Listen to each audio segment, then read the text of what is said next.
everyone. Here we are once again at this channel. Glad to see you're still following us as we report on the way things are. Not the way things are in our eyes, but the way things are. Because you see, there is a physical world that we live in that is ruled by laws and cause and effect, and those things don't usually change. Many people will tell you that your perception will change the world and change cause and effect, but that doesn't really happen. What changes cause and effect is the behavior that comes as a result of your perceptions. That sounds like it's just focusing on the fine points and missing the bigger picture, but one needs to focus on the fine points sometimes, because generalities can be totally destructive when you're dealing with spirituality, mysticism, and personal growth. And so, we live in the world where our behavior, which comes from our perceptions, actually have an effect on the physical world and can change things. What is the difference between the statement, your perceptions change the world, and the statement that the way we behave according to our perceptions change the world? One is wishful thinking. It's not even wishful thinking, it's condemnation. It's saying that every problem, every pain, everything that happens to you in your life is magically happening because of some type of magical thing in your head that is creating reality. Some people even say that human beings created God. I wish human beings could create God. I wish they could create peace on earth. I wish they could create love and kindness instead of hatred and fear and racism and anger. The human being can't create anything. Perhaps the human being can create material things.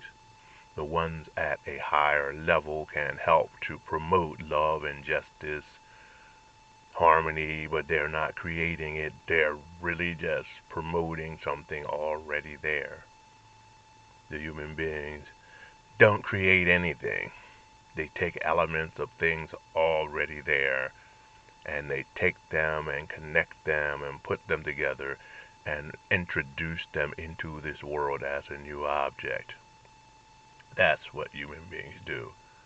But they don't create anything, especially that which is supposed to have created everything in the universe and that in which we move and live and have our being.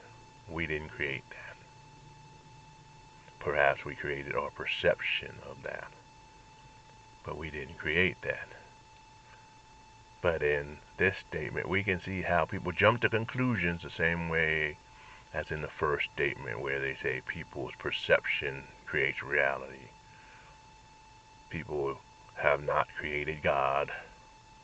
They have created their idea of God. You see what the difference is? These little differences, though, seem to be lost in our society now. People don't pay attention to that.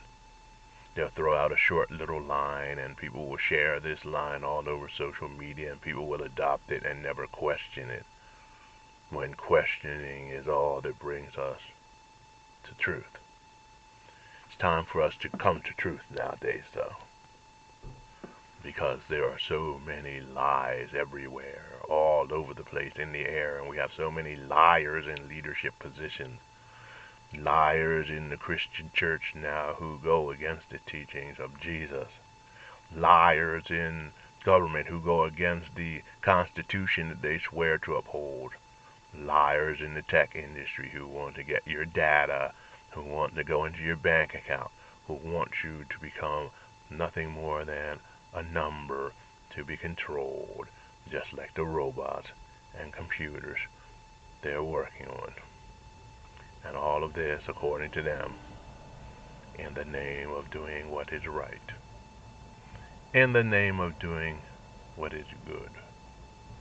And here again we come to the problem of them creating their perception of good and thinking that it is the thing, but it's not the thing.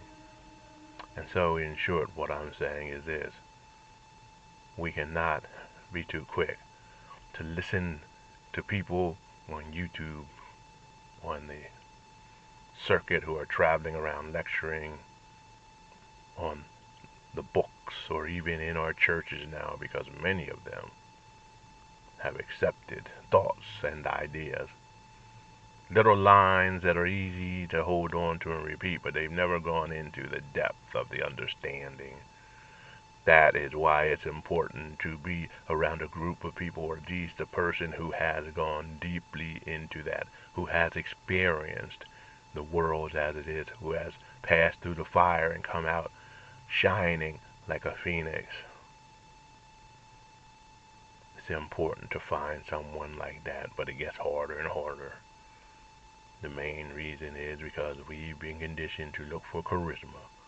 We've been conditioned to look for glamour.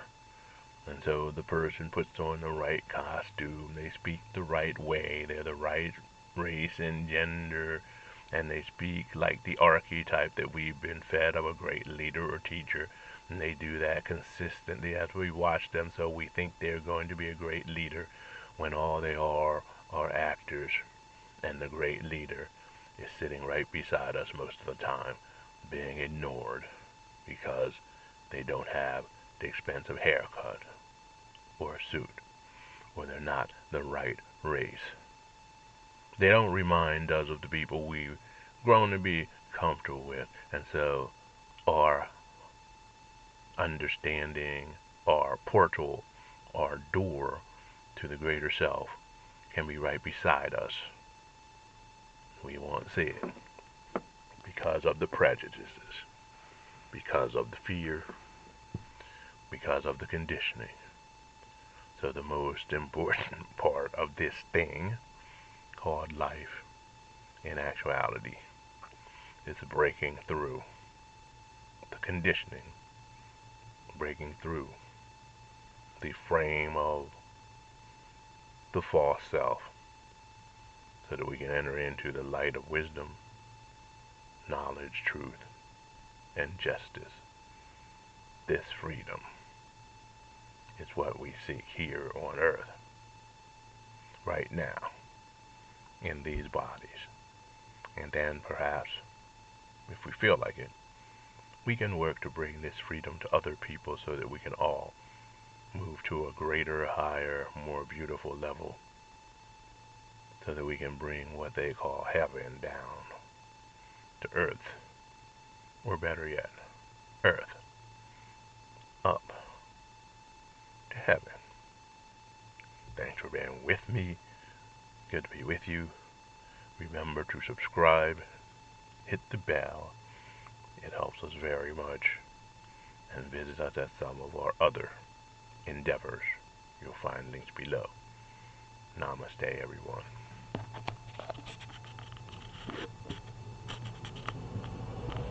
Why do you think that health and wealth sound similar? Because when one has true wealth, it means being healthy, having a good family, and a good life. It doesn't only mean having money. And that is why we are trying to create opportunities for you to have wealth in your life. At Diana Sarah Holistic Health. Join us at www.nextstepcoaching.mysite.com.